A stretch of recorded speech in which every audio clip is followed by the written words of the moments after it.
If you are watching this video between 18th of May to the 23rd of May, this video is meant to find you.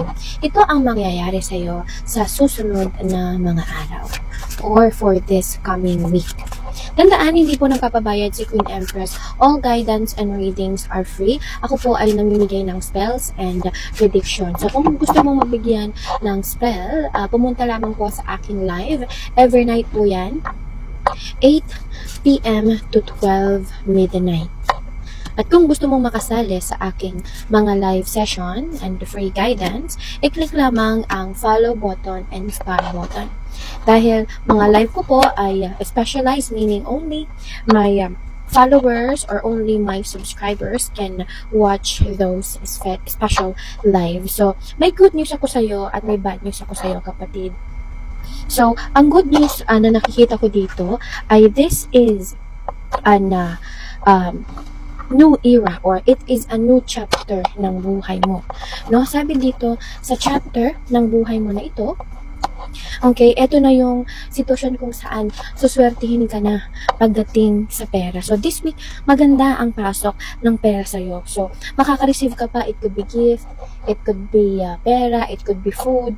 So, makaka-receive ka ng unexpected blessing, no? It could be from your office mate, your loved ones, your family, no?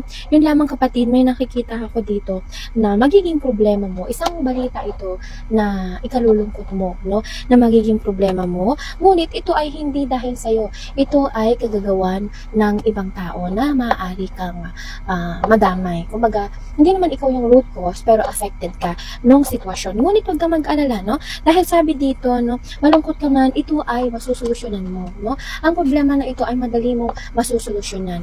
At overall, nasa sa'yo ang swerte, ang wheel of fortune ngayong linggong ito. Ika'y magiging maswerte ngayong linggong ito. And this is the start of a new era sa buhay mo. Kumbaga, ito na yung sign na kumapit ka lang at manalig ka lang dahil patuloy na nagbabago ang buhay mo at ito ay para sa ikagaganda ng buhay mo.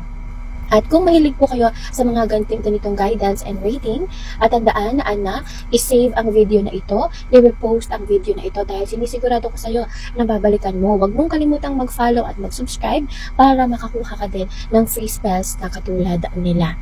At kung ito ay nag-resonate sa iyo at nararamdaman mo na nagre-resonate ito sa'yo, please comment I resonate or I claim, because these two cards is a good combination, no? It is an opening of a chapter ng buhay mo na ikay mas suswertihin na. At hanggang sa muli, kapatid, tandaan, ang pinakamalakas na spell ay ang ating panalangin sa ating Panginoong lumikha. Gano'n man tayo kabisi, huwag kakalimutan na manalangin at magsimba po anuman ang iyong relihiyon. Hanggang sa muli, and stay blessed, kapatid.